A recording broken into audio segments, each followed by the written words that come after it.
جھگڑنے لگے اور انہوں نے ایسی بات کہی جو آج بھی ہمارے معاشرے کا سب سے بڑا مرض، سب سے بڑی بیماری ہے۔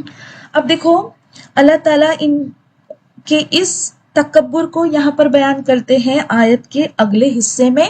اللہ تعالیٰ کہتے ہیں وہ کہنے لگے بھلا اس کی بادشاہت، مطلب طالوت کو جو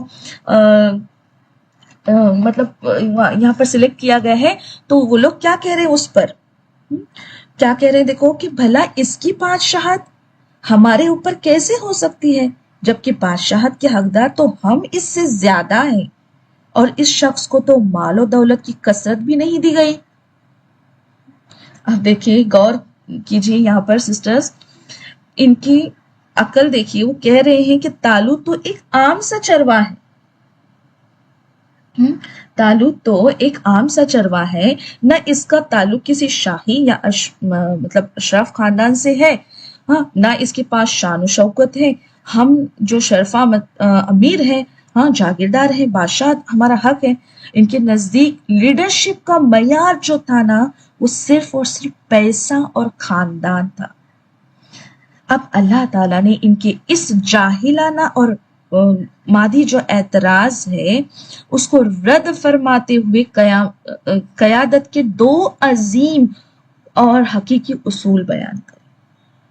مطلب لیڈرشپ کی اللہ تعالیٰ یہاں پر اصول بیان کرتے ہیں، اور کیا کہتے ہیں دیکھو، یہاں اللہ تعالیٰ نے یہ واضح فرمایا ہے کہ جو کسی بھی قوت کو ذلت سے نکال کر فتح، مطلب ایسے پیلرز ہمیں بتائے جو کیا کرتی ہے، فتح کی طرف لے جاتی ہے۔ اس میں پہلا ہے علم۔ پہلا کون سا ہے؟ علم۔ پہلا معیار دولت نہیں بلکہ علم ہے، یعنی فیصلہ کرنے کی جو صلاحیت ہے، حکمت، تقوی اور شریعت کا گہرا شعور، جانتا ہو کہ دشمن کے نئی نفسیاتی وار کا جواب کیسے دینا ہے۔ اور دوسرا جو بتایا وہ جسم، ہاں دوسرا معیار خاندان نہیں بلکہ جسم کی قوت ہے، یعنی میدان جنگ میں دشمن کے سامنے ڈٹ جانے کی جسمانی بہادری اور مشکل سے مشکل حالات میں نفسیاتی طور پر نہ ٹوٹنے والی مضبوطی۔ اللہ سکھاتے ہیں کہ حکمرانی، خلافت یا لیڈرشپ کوئی ایسی وراثت یا جائیداد نہیں ہے جو باپ سے بیٹے کو ملے یا جو پیسے کے زور پر خریدی جا سکے۔ یہ اللہ کی عظیم نعمت ہے، وہ جسے اہل دیکھتا ہے اسے عطا فرما دیتا ہے۔ اب آیت کے آخری حصے میں اللہ تعالیٰ نے بادشاہت کے سلسلے میں اپنا آخری قانون بیان فرمایا جو انسانی تکبر کو مٹی میں ملا دیتا ہے۔ اللہ تعالیٰ فرماتے ہیں آگے کے حصے میں، اور اللہ اپنا ملک جسے چاہتا ہے عطا فرماتا ہے، اور اللہ بڑی وسعت والا، سب کچھ جاننے والا ہے۔ بے شک بے شک۔ تو دیکھیں، حکومت، عہدہ یا قیادت صرف اس لیے نہیں ملتی کہ کسی خاندان مطلب کسی کا خاندان بڑا ہے یا اس کے پاس بہت مال ہے، یہ سب اللہ کے اختیار میں ہے۔ اللہ جسے چاہتا ہے کسی ذمہ داری کے لیے چن لیتا ہے۔ انسان ظاہری چیزیں دیکھتا ہے لیکن اللہ دلوں کو بھی جانتا ہے اور صلاحیتوں کو بھی جانتا ہے۔ وہ جانتا ہے کہ کون اس ذمہ داری کو صحیح طریقے سے نبھا سکتا ہے اور کون نہیں۔ بعض اوقات اللہ ایسے شخص کو آگے لے آتا ہے جسے لوگ معمولی سمجھ رہے ہوتے ہیں، اور بعض اوقات بڑے بڑے نام اور بڑے بڑے خاندان پیچھے رہ جاتے ہیں۔ تو اس آیت سے ہمیں یہ سبق ملتا ہے کہ اللہ کے فیصلوں پر اعتماد کرنا چاہیے۔ بعض اوقات ہم کسی چیز یا کسی شخص کے بارے میں ایک رائے رکھتے، لیکن اللہ کا انتخاب اس سے مختلف ہوتا ہے، کیونکہ اس کا علم کامل ہے، جبکہ ہمارا علم کیا ہے؟ محدود ہے۔ اللہ بڑے علم والا ہے، وہ ماضی، حال اور مستقبل سب جانتا ہے۔ وہ جانتا ہے کہ کس بندے کو کس وقت کون سی ذمہ داری دینی ہے اور کس کے ذریعے دین یا لوگوں کا زیادہ بھلا ہوگا۔ اس لیے جب اللہ کوئی فیصلہ کرتا ہے تو اس کے پیچھے حکمت ہوتی ہے، چاہے وہ حکمت ہمیں فوراً سمجھ نہ آئے۔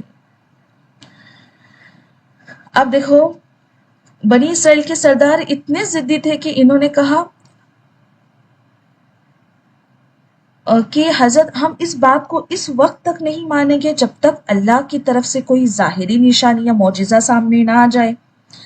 اب نبی نے فرمایا ٹھیک ہے، اگر تم نشانی چاہتے ہو تو سنو، طالوت کے بادشاہ ہونے کی نشانی یہ ہوگی کہ تمہارے پاس وہ کھویا ہوا تابوت سکینہ جو ہے وہ واپس آ جائے گا، جسے دشمن چھین کر لے گئے تھے۔ اب جیسے کہ یہ لوگ اس کو ڈھونڈ رہے تھے نا، شدت سے ڈھونڈ رہے تھے، تو اب ان کے لیے بہت بڑی نعمت تھی۔ اب اس کا ذکر آگے آیت میں 248 میں ہم دیکھیں گے۔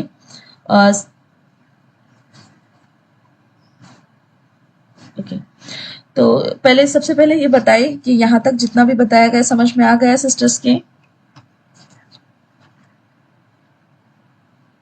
چیٹ میں بتائیں مجھے۔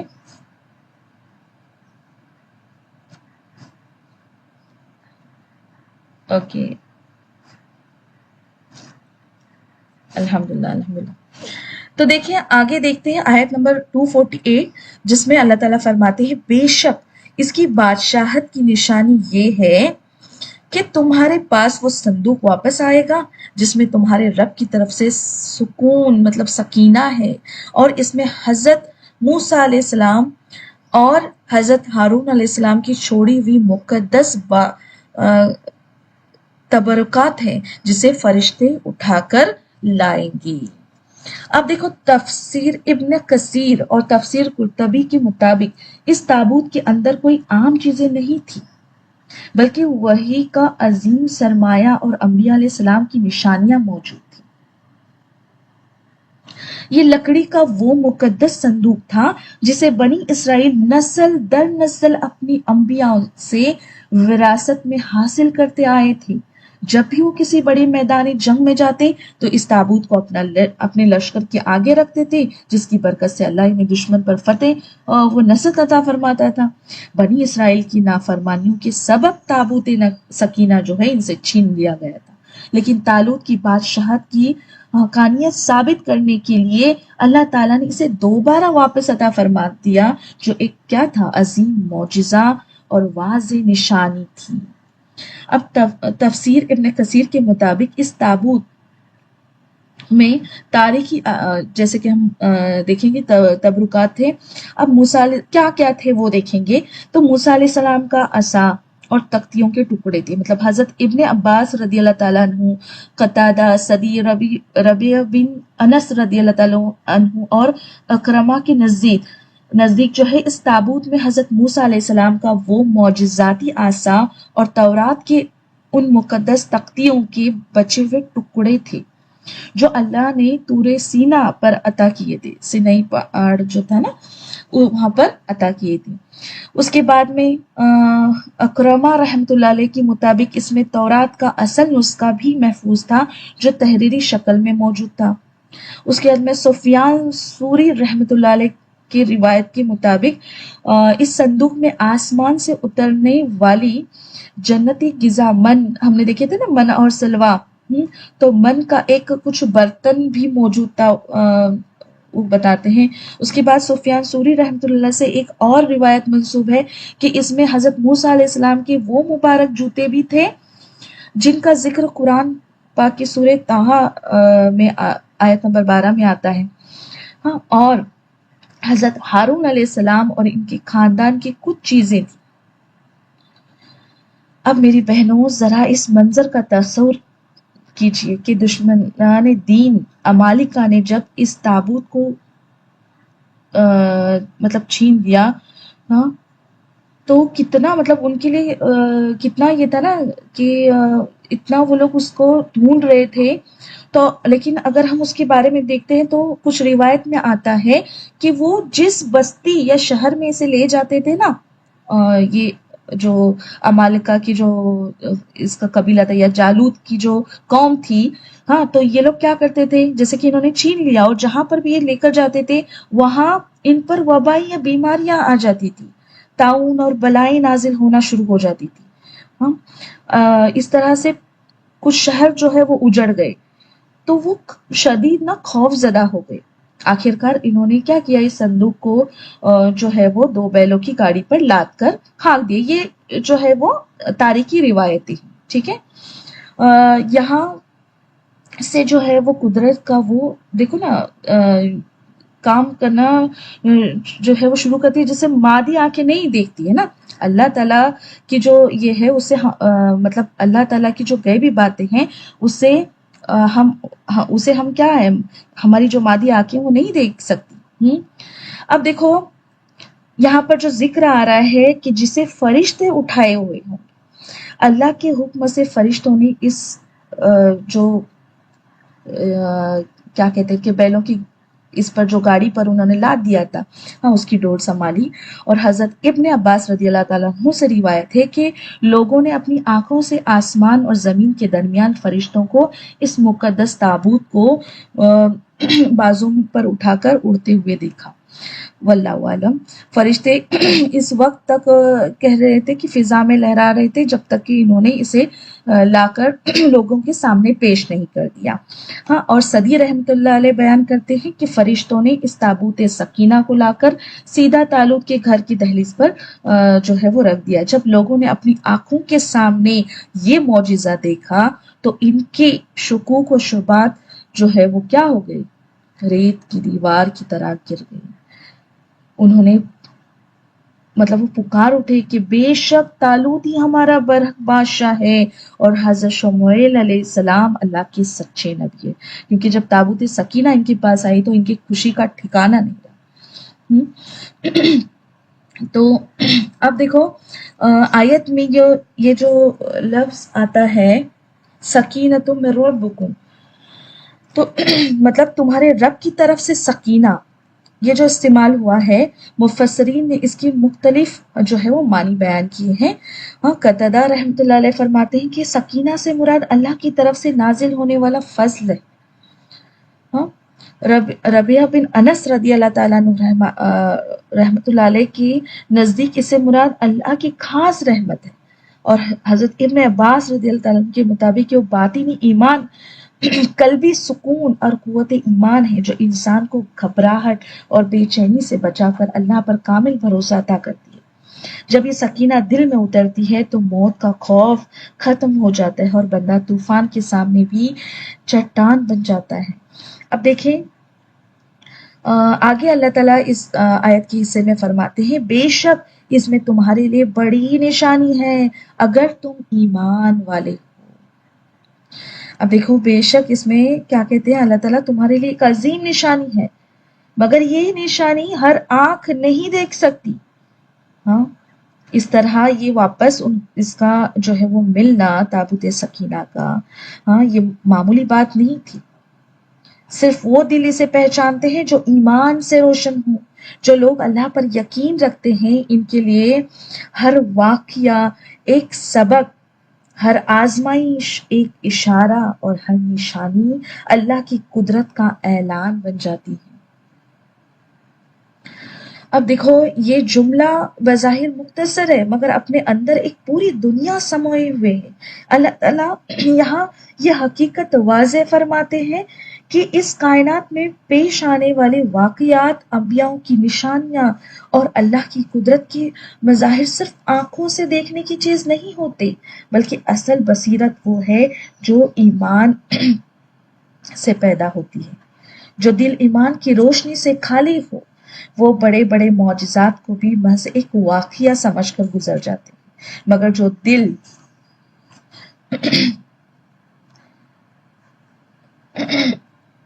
دل اللہ پر یقین رکھتا ہے اس کے لیے ہر چیز میں رب کی قدرت، حکمت اور منصوبہ بندی کیا ہے، واضح ہو جاتی ہے۔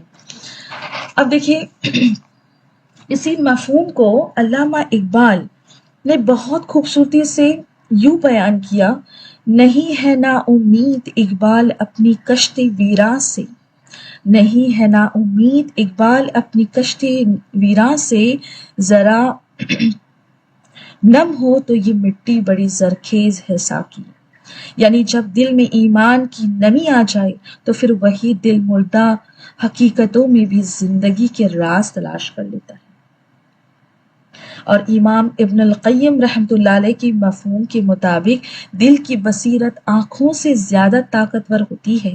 وہ فرماتے ہیں کہ اصل اندھاپن آنکھوں کا نہیں بلکہ دل کا ہوتا ہے، اور اصل روشنی وہ ہے جو اللہ ہدایت کی صورت میں دل میں ڈال دیتا ہے۔ اس لیے اللہ تعالیٰ فرماتے ہیں کہ اگر تم ایمان والے ہو، یعنی نشانی موجود ہے مگر اسے دیکھنے والی آنکھ نہیں بلکہ اسے سمجھنے والا دل چاہیے۔ یہی ایمان انسان کو واقعات کے پیچھے چھپی ہوئی اللہ کی حکمت تک پہنچاتا ہے اور اس کے یقین کو اور زیادہ مضبوط کر دیتا ہے۔ صحیح حدیث میں آتا ہے ترمذی کی، مومن کی فراست جو ہے بصیرت سے ڈرو کیونکہ وہ اللہ کے نور سے دیکھتا ہے۔ مطلب کہ نشانی وہی دیکھتا ہے جس کا دل ایمان کے نور سے روشن ہو، کیونکہ مومن اللہ کے نور سے دیکھتا ہے نہ کہ صرف آنکھوں سے۔ اب دیکھیں آج کا انسان سمجھتا ہے کہ سکون عالیشان گھروں، ایئر کنڈیشن کمروں اور نرم بستروں اور بینک بیلنس میں ہے، لیکن حقیقت اس کے بالکل الٹی ہے، برعکس ہے۔ اصل سکون نہ دولت میں ہے، نہ شہرت میں ہے، نہ دنیا کی کسی چیز میں ہے، بلکہ سکینۃ من ربکم، یعنی وہ باطنی اطمینان جو صرف اللہ اپنے بندوں کے دلوں میں اتارتا ہے۔ جب تک دل کا رشتہ اللہ سے مضبوط نہیں ہوتا، دنیا کی کوئی چیز بھی قلب کو حقیقی سکون نہیں دے سکتی۔ اب دیکھیں اس آیت سے یہ بھی معلوم ہوتا ہے کہ اللہ تعالیٰ نے بنی اسرائیل کے لیے تابوت سکینہ کو ایک ایسی نشانی بنایا جس سے ان کے دلوں کو اطمینان حاصل ہوتا تھا۔ یہ اس بات کی طرف اشارہ ہے کہ اللہ کے نیک بندوں سے منسوب چیزیں بھی اللہ کے حکم سے برکت اور سکون کا ذریعہ بن سکتی ہیں۔ اب دیکھو اور ایمان کی اصل کسوٹی اگر ہم دیکھتے ہیں کہ اللہ کی نشانیاں سب کے لیے ہوتی ہیں مگر ان سے فائدہ صرف وہی اٹھاتا ہے جس کا دل ایمان سے زندہ ہو۔ کمزور یقین اور شک میں مبتلا لوگ بڑے سے بڑے معجزے کو بھی ایک کیا سمجھتے ہیں، اتفاق سمجھ کر نظر انداز کرتے ہیں۔ اب یہاں پر دیکھو آگے ہم دیکھتے ہیں کہ اب حضرت طالوت کی بادشاہت کو سب نے جو ہے وہ تسلیم کر لیا۔ جالوت کے ظلم سے آزادی حاصل کرنے کے لیے ایک بہت بڑا لشکر تیار ہوا۔ ہزاروں کی تعداد میں لوگ تلواریں اور تیر و کمان لے کر نکل کھڑے ہوئے۔ مطلب کب؟ جب طالوت جو ہے وہ انہوں نے کیا کیے، ایکسپٹ کیے بنی اسرائیل نے طالوت کو ایز اے بادشاہ، اور اس کے بعد میں ابھی کیا ہوا، جیسے کہ جالوت کو ختم کرنا تھا، اس کے ظلم سے آزادی حاصل کرنی تھی، اس لیے کیا کیا یہ لوگ نے، بڑا لشکر جو ہے وہ تیار کیا۔ ہزاروں کی تعداد میں لوگ کیا ہوئے، تلواریں اور تیر و کمان لے کر نکل کھڑے ہوئے۔ اب گرمی کا موسم تھا، سورج آگ برسا رہا تھا اور ریگستان کے تپتے ہوئے راستوں پر چلتے چلتے فوج کا برا حال ہو چکا تھا۔ گلے خشک تھے، زبانیں باہر آ رہی تھی اور پورا لشکر جو ہے وہ پانی کی ایک ایک بوند کے لیے ترس رہا تھا۔ اب ایسے میں اچانک ان کے سامنے نہر اردن، مطلب کہ جارڈن ریور جو جسے کہتے ہیں نا اس کا ٹھنڈا میٹھا اور شفاف پانی بہتا ہوا نظر آیا۔ فوج کے لوگ پانی دیکھ کر بے قابو ہونے لگے کہ اب ہم جی بھر کر جو ہے وہ اپنی پیاس بجھائیں گے۔ لیکن اب یہ جو یہاں پر میری بہنوں یہ جو کمانڈر تھے نا، یہ کوئی عام انسان نہیں تھے، ہے نا۔ طالوت جو تھے وہ اللہ کے چنے ہوئے رہنما تھے۔ طالوت نے دریا کے قریب پہنچتے ہی پوری فوج کو ایک ایسا حکم دیا جس نے سب کے ہوش اڑا دیے۔ اب کیا وہ ذکر تھا، کیا حکمت تھا، وہ ہم دیکھتے ہیں آگے کی آیت میں۔ اللہ تعالیٰ فرماتے ہیں، مطلب اس کو اللہ تعالیٰ یہاں پر جو ہے اس منظر کو قرآن میں بیان کرتے ہیں۔ پھر جب طالوت اپنے لشکر کو لے کر چلا تو اس نے کہا، سنو، بے شک اللہ تمہیں ایک نہر کے ذریعے آزمانے والا ہے۔ جو کوئی اس نہر سے پیٹ بھر کر پانی پیے گا وہ میرا ساتھی نہیں، وہ میرے فوج سے نکل جائے گا، اور جو اس پانی کو نہیں چکھے گا وہ میرا ساتھی ہے، سوائے اس کے جو اپنے ہاتھ سے صرف ایک چلو پانی پی لے۔ اس کی مطلب اجازت تھی تھوڑا سا پانی پینے کی چلو پر۔ اب یہ کوئی عام حکم نہیں تھا، یہ دراصل ایک بہت گہرا امتحان تھا۔ طالوت جانتے تھے کہ جو انسان ایک چھوٹے سے موقع پر اپنے نفس پر قابو نہیں رکھ سکتا وہ بڑے میدان میں کیسے ثابت قدم رہے گا۔ اگر کوئی شخص صرف تھوڑی سی پیاس برداشت نہیں کر سکتا تو وہ دشمن کے سامنے ڈر اور کمزوری کا مقابلہ کیسے کرے گا؟ وہ نہر دراصل ایک کیا تھی؟ نفسیاتی فلٹر تھی، چھنی جیسے کہتے ہیں نا، جیسے چھانتے ہیں ہم، ہاں، تاکہ دشمن کے سامنے جانے سے پہلے یہاں پر کمزور ایمان والے، لالچی اور بے صبر لوگ فوج سے الگ ہو جائے اور صرف وہ لوگ باقی رہیں جن کے دلوں میں سچا توکل اور صبر موجود ہو۔ مگر افسوس جب وہ ہزاروں کا لشکر نہر پر پہنچا تو انہوں نے صبر کا دامن چھوڑ دیا اور انہوں نے سوچا کہ اب بادشاہ کو کیا پتا چلے گا، ہم تو جی بھر کر پیئیں گے، اور وہ پانی پر ٹوٹ پڑے اور انہوں نے دریا سے جو ہے وہ خوب پانی پی لیا۔ اب اللہ تعالیٰ ان کی ناکامی سے پردہ اٹھاتے ہیں۔ اب دیکھو آیت کے اگلے حصے میں اللہ تعالیٰ فرماتے ہیں پھر ان میں سے بہت کم کے سوا سب نے اس میں سے پانی پی لیا۔ پھر جب وہ اور ایمان والے اس کے ساتھ آگے بڑھے تو کہنے لگے آج ہمیں جالوت اور اس کی لشکر سے لڑنے کی طاقت نہیں ہے۔ مطلب کہ ان کے پانی پینے سے کیا نتیجہ ہوا، کیا نتیجہ نکلا کہ وہ لوگ ہزاروں کی ان میں جیسے کہ اکثر لوگ پانی پی کر سست ہو گئے، ہاں، ان کی ہمت ٹوٹ گئی اور وہ وہی دریا کے کنارے جو ہے وہ ڈھیر ہو گئے۔ صرف ایک چھوٹی سی جماعت ایسی تھی جنہوں نے اللہ کے حکم پر عمل کیا، یا تو انہوں نے بالکل پانی نہیں پیا یا پیا تو صرف ایک چلو بھر پانی جس طرح کہا گیا تھا۔ اب جو لوگ نہر کی آزمائش میں ثابت قدم رہے اور اللہ سے ملاقات اور آخرت پر یقین رکھنے والے تھے وہ اس امتحان کے بعد مضبوط ہو کر آگے بڑھتے۔ ہاں، ان کے دلوں میں ایمان اور یقین تھا، اس لیے انہوں نے کم تعداد کے باوجود بڑے لشکروں کے مقابلے میں ایک عظیم حقیقت کو سمجھا اور بیان کیا۔ وہ یعنی طالوت کے ساتھ باقی رہ جانے والے جو مخلص اہل ایمان تھے، ہاں، ایک دوسرے کو حوصلہ دیتے ہوئے کہتے ہیں، دیکھو کیا کہتے ہیں، اس کو بھی اللہ تعالیٰ نے اس آیت کے اگلے حصے میں درج کیا ہے۔ کہنے لگے جو لوگ یقین رکھتے تھے کہ وہ اللہ سے ملاقات کرنے والے ہیں، انہوں نے کہا کتنی ہی چھوٹی جماعتیں اللہ کے حکم سے بڑی جماعتوں پر غالب آ جاتی ہیں۔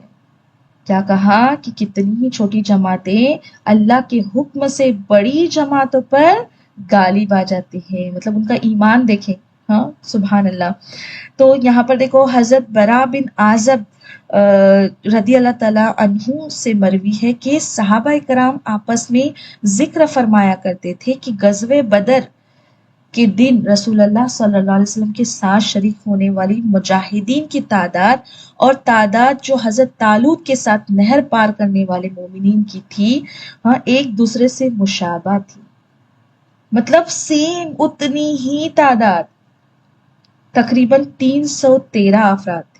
سبحان اللہ، مطلب دیکھو ہزاروں کے لشکر میں سے صرف ایک مطلب مخلص جماعت باقی رہ گئی، اور یہی وہ لوگ تھے جنہوں نے اللہ کے حکم پر صبر کیا، نفس پر قابو رکھا اور آزمائش میں کامیاب ہوئے۔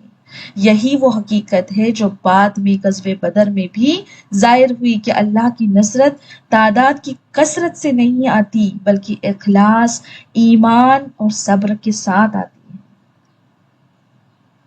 اور اللہ صبر کرنے والوں کے ساتھ ہے۔ اس آیت کے آخر میں اللہ تعالیٰ کیا کہتے ہیں کہ اللہ تعالیٰ صبر کرنے والوں کے ساتھ ہے، یعنی جو لوگ اللہ کے حکم پر ڈٹ جاتے ہیں، مشکل وقت میں بھی ثابت قدم رہتے ہیں اور نفس کے آگے نہیں جھکتے، اللہ تعالیٰ اپنے خاص مدد اور نصرت کے ساتھ ہمیشہ ان کے ساتھ ہوتا ہے۔ سبحان اللہ، یہی اس پورے واقعے کا اصل سبق ہے کہ فتح طاقت، تعداد یا وسائل سے نہیں بلکہ صبر، یقین اور اللہ پر بھروسے سے حاصل ہوتی ہے۔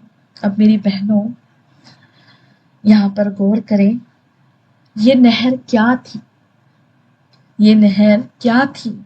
یہ نہر دراصل یہ چمکتی ہوئی دنیا ہے. آج آپ اور میں بھی اسی نہر کے کنارے کھڑے ہیں. یہ دنیا، اس کی آسائشوں کی کثرت، اس کا مال و دولت، اس کا فیشن، اس کی رنگینیاں، یہ سب ایک بہتی ہوئی نہر ہے. اللہ تعالیٰ نے ہم سے بھی فرمایا ہے کہ اس دنیا میں رہو مگر اس میں ڈوب مت جاؤ.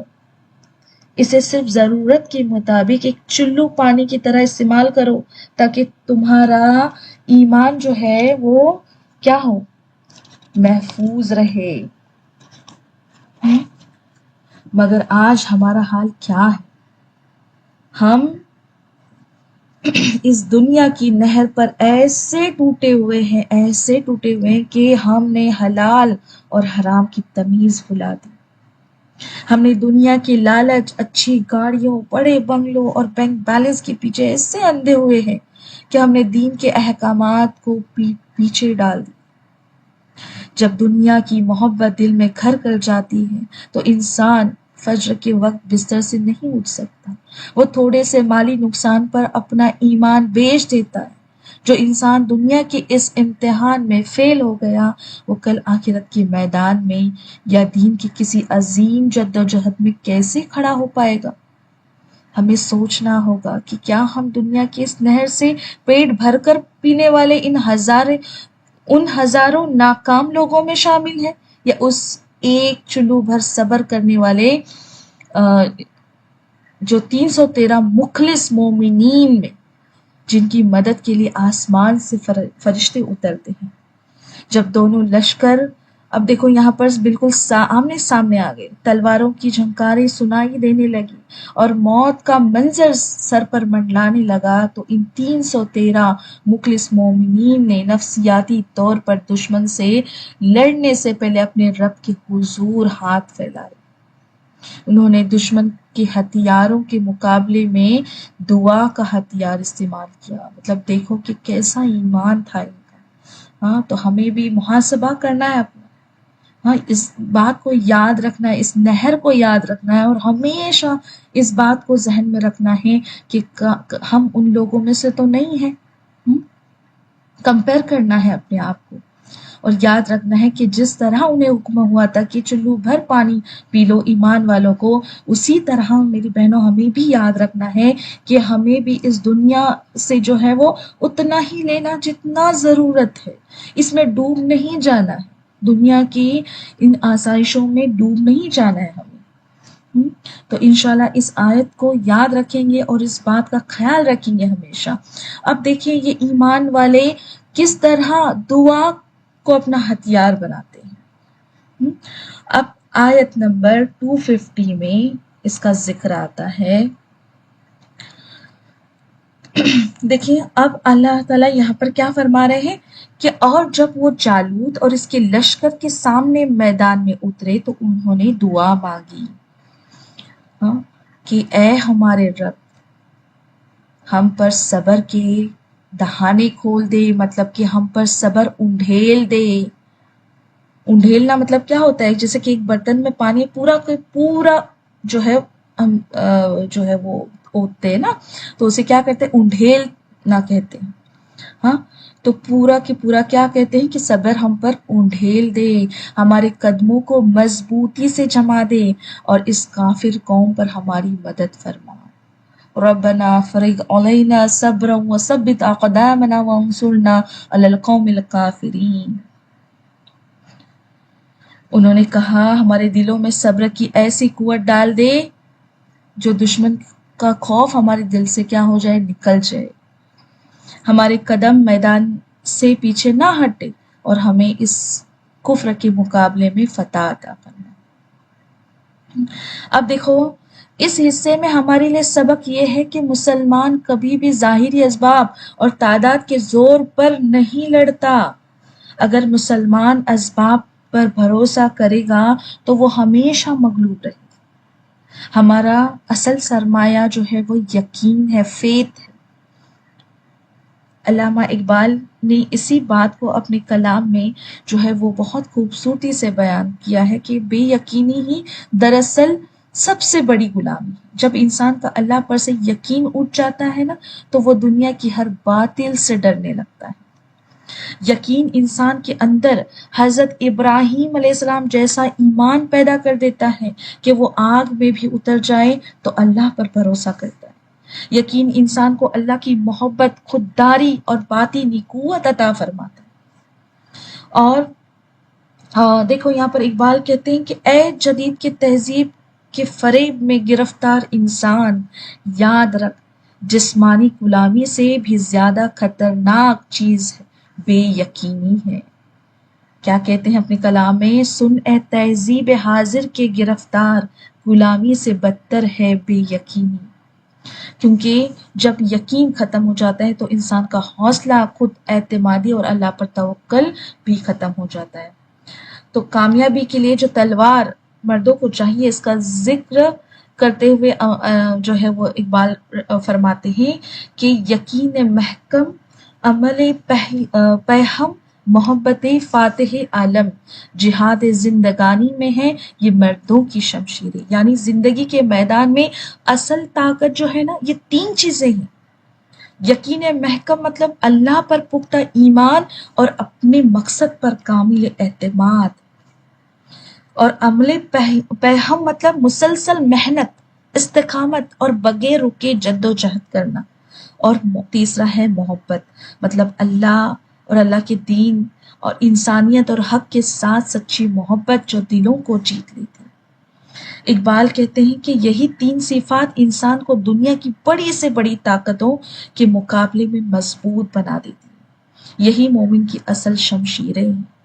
ہاں تو میری پیاری بہنوں، اگر ہم آج کے دور میں اس واقعے کو اپنے حالات سے کمپیئر کریں گے تو شاید ہماری سب سے بڑی جنگ تلواروں کی جنگ نہیں ہے آج، بلکہ دین کے دعوت، دین پر استقامت اور لوگوں تک اللہ کے پیغام پہنچانے کی جنگ ہے.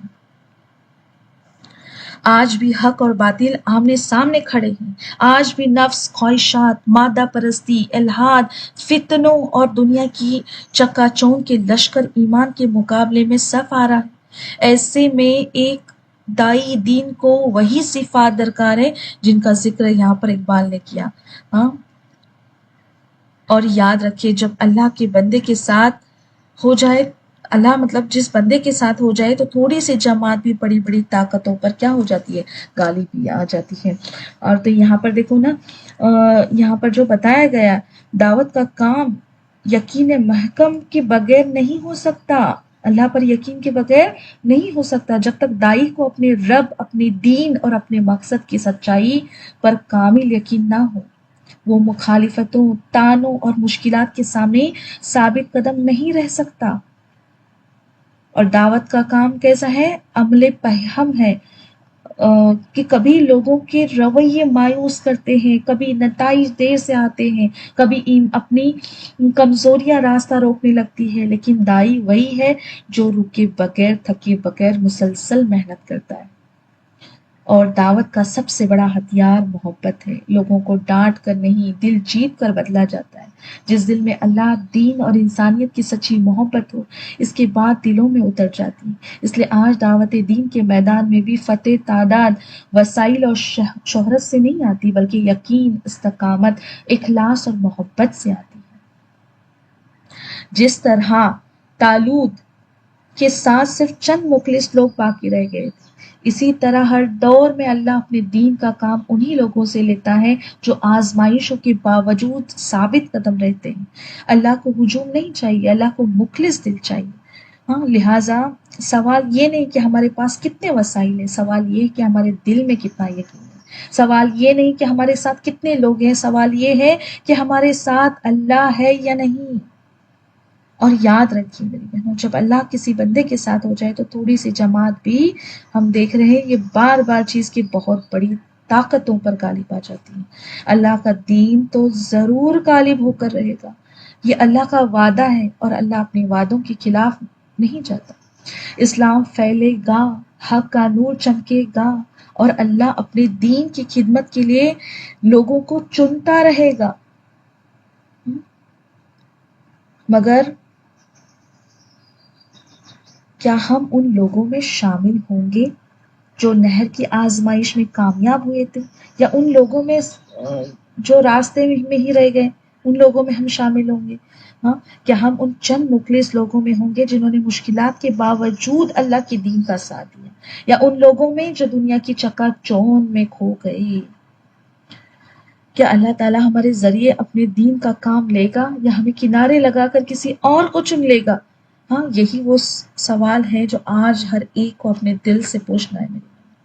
انشاءاللہ اسلام پھیلے گا، انشاءاللہ حق غالب ہوگا، انشاءاللہ اللہ کا دین دنیا کے کونے کونے تک پہنچے گا۔ مگر ہمیں یہ فکر ہونی چاہیے کہ اس تاریخ کو لکھنے والوں میں ہمارا نام ہوگا یا صرف اسے پڑھنے والوں میں۔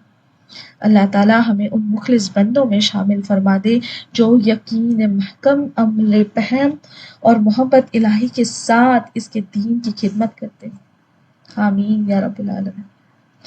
اب میری بہنوں، درس اپنے اس آخری اور ایمان افروز مرحلے پر ہمارا جو ہے یہ پہنچ چکا ہے جہاں پر کلائمیکس ہے۔ کلائمیکس میں ہم دیکھیں گے جہاں تکبر کے ڈھیر ہونے اور حق کی فتح کا فیصلہ ہونا تھا۔ اب کیا ہوتا ہے، دونوں لشکر آمنے سامنے کھڑے تھے۔ جالوت اپنی بھاری ہتھیاروں، لوہے کے ذرہ اور عظیم و شاندار جسم کے ساتھ میدان کے بیچ میں آیا۔ اس نے بڑے تکبر سے للکارا، ہے کوئی تم میں جو میرا مقابلہ کرے؟ اس کے اس خوفناک جسم اور للکار کو دیکھ کر اچھوں کے پسینے چھوٹ گئے، مگر اسباب کی اس دنیا کو ہلا کر رکھنے کے لیے حضرت طالوت کے لشکر میں سے ایک نوجوان آگے بڑھے۔ وہ کوئی مشہور جنگی کمانڈر نہیں تھے، نہ ہی انہوں نے کوئی بھاری ذرہ پہنی ہوئی تھی۔ وہ ایک نہایت معصوم سادہ دل نوجوان تھے، ایک چرواہ تھے جن کے ہاتھ میں نہ تلوار تھی نہ برچھی، بلکہ ان کے ہاتھ میں صرف ان کی ایک گلیل تھی اور راستے سے اٹھائے ہوئے 3-4 پتھر تھے۔ اب یہ کوئی عام نوجوان نہیں تھے، تو کوئی سسٹر بتائیں گے مجھے چیٹ میں لکھ کے کہ یہ نوجوان کون تھے؟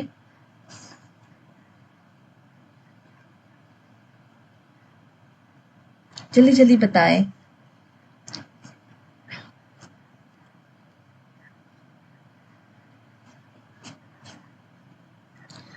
یس، ایبسلیوٹلی رائٹ، ماشاء اللہ۔ تو یہ کون تھے؟ حضرت موسیٰ علیہ السلام کے بعد بنی اسرائیل کے عظیم نبی اور بادشاہ بننے والے حضرت داؤد علیہ السلام تھے۔ جالوت نے جب انہیں دیکھا تو ہنسنے لگا، مذاق اڑانے لگا، کیا ایک بچہ مجھ سے لڑنے آیا ہے؟ ہاں، مگر حضرت داؤد علیہ السلام کا یقین دیکھیے، انہوں نے فرمایا تو تلوار اور تیر کے زور پر آیا اور میں اس اللہ کے نام پر آیا ہوں جو دونوں جہان کا مالک ہے۔ حضرت داؤد علیہ السلام نے پورے توکل کے ساتھ ایک پتھر اپنے گلیل میں رکھا، اسے ہوا میں گھمایا اور اللہ کا نام لے کر چھوڑ دیا۔ سبحان اللہ۔ ہاں، اور وہ چھوٹا سا پتھر ہوا کو چیرتا ہوا سیدھا جالوت کے ماتھے پر جا کر لگ گیا۔ پھر اس جگہ اور وہ اس جگہ جا کر لگا جہاں ذرہ نہیں تھی۔ پتھر لگتے ہی جالوت کا دماغ پھٹ گیا، اس کی آنکھیں کھلی کی کھلی رہ گئی اور عظیم دیو ہیکل جسے بادشاہ کہا جاتا ہے، ہاں، ان لوہے کے ہتھیاروں سمیت زمین پر جو ہے وہ گر گیا، ڈھیر ہو گیا۔ اور جو ہی جالوت زمین پر گرا، حضرت داؤد علیہ السلام نے آگے بڑھ کر اس کا سر قلم کر دیا۔ بادشاہ کو مرتا دیکھ کر جالوت کی عظیم فوج پر ایسا خوف اور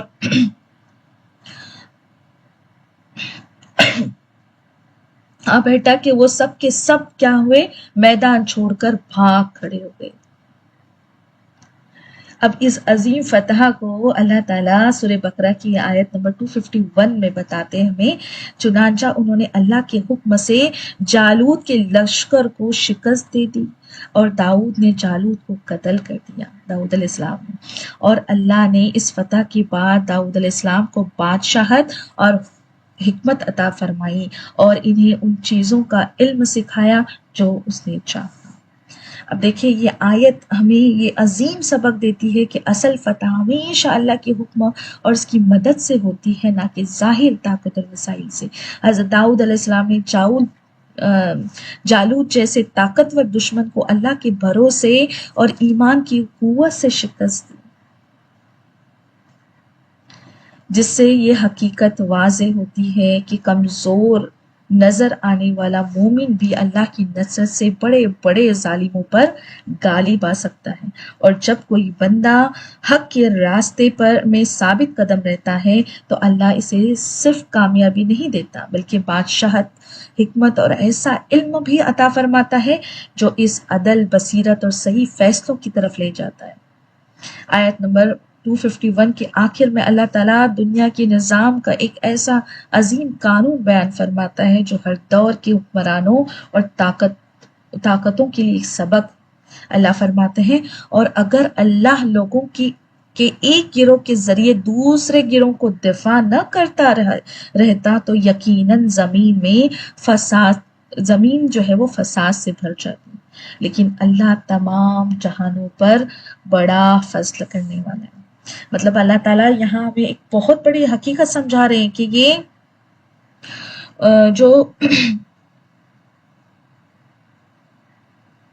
یہ جو دنیا ہے یہ مطلب ایسے ہی قائم نہیں رہتی، بلکہ یہاں حق اور باطل کے درمیان مسلسل ایک کشمکش جاری رہتی ہے۔ اگر اللہ تعالیٰ ایک طبقے یا طاقت کو بے لگام چھوڑ دے اور دوسرے حق والے گروہ کو کھڑا نہ کرے تو زمین ظلم اور فساد اور تباہی سے کیا ہو جائے گی؟ بھر جائے گی۔ اللہ ہمیں یہاں سبق دیتے ہیں کہ جب بھی کوئی ظالم، سرکش اور باطل قوت حد سے بڑھنے لگتی ہے تو اللہ کسی نہ کسی مخلص، سچی اور ایمان والی جماعت کو کھڑا کر دیتا ہے جو اس کی تکبر کو زمین دوز کر دیتی ہے۔ یہ اللہ کا فضل ہے کہ وہ دنیا کو تباہی سے بچانے کے لیے حق والوں کو ذریعہ بناتا ہے۔ اس لیے اصل طاقت نہ حکومت میں ہے نہ تعداد میں، بلکہ اللہ کے اس نظام عدل میں ہے جس کے ذریعے وہ حق کو غالب اور باطل کو مغلوب کر دیتا ہے۔ اب دیکھیں آیت نمبر 246 سے 251 تک کا یہ درس قرآن جو ہے آج ہمارے دلوں پر دستک دے رہا ہے میری بہنوں۔ یہ واقعہ ہمارے سامنے آئینہ رکھ کر پوچھتا ہے کہ کیا تم دنیا کی نہر پر ٹوٹنے والے ناکام لوگ ہو یا ایک چلو پانی پر صبر کرنے والے اہل یقین ہو؟ آئیے آج اس پاک محفل میں ہم سب مل کر اپنی گناہوں سے توبہ کرتے ہوئے نفس کی غلامی کو چھوڑنے کا عہد کریں گے اور اللہ کے حضور دعا مانگیں گے کہ بس اے اللہ ہمارے رب العالمین، اے دونوں جہانوں کے مالک، ہم نے آج تیرے کلام کی ان آیات کو سنا، ان کے اندر چھپی ہوئی حکمتوں کو سمجھا۔ یا اللہ ہمارے دلوں میں جو دنیا کی محبت اور نفس امارہ کی غلامی بیٹھی ہوئی، اس فتنے کو ہمیشہ کے لیے ختم فرما دے۔ اے اللہ ہمیں دنیا کی اس چمکتی ہوئی نہر میں ڈوبنے سے بچا لے، ہمیں اس دنیا کی صرف ضرورت کے مطابق استعمال کرنے کی توفیق عطا فرما۔ ہمارے دلوں میں وہی سچا یقین، وہی سچا توکل اور وہی صبر پیدا فرما جو دریا پار کرنے والے ان 313 مومنوں کے دلوں میں تھا۔ اے ہمارے اللہ، جب ہمارا سامنا دنیا کی مشکلات، فتنوں اور باطل سے ہو تو ہمارے دلوں پر وہی آیت نازل فرما، ربنا افرغ علینا صبرا وثبت اقدامنا وانصرنا علی القوم الکافرین۔ یا اللہ ہم پر صبر کے داہنے کھول دے، ہمارے قدموں کو دین پر مضبوطی سے جما دے اور ہمارے یقین کو اتنا محکم کر دے کہ دنیا کا کوئی خوف ہمیں پیچھے نہ ہٹا سکے۔ اے اللہ یہاں پر جو بھی بہنیں جڑی ہیں اور جو یہاں موجود نہیں ہیں، ان کے دلوں کی جائز تمناؤں کو پورا فرما، ہماری خطاؤں کو معاف فرما، ہماری عبادات کو قبول فرما اور ہمیں دنیا اور آخرت میں فتح و کامیابی عطا فرما۔ آمین یا رب العالمین۔ ربنا تقبل منا انک انت السمیع العلیم، سبحانک اللہم و بحمدک، نشہد ان لا الہ الا انت، نستغفرک و اتوب الیک۔ السلام علیکم ورحمۃ اللہ وبرکاتہ۔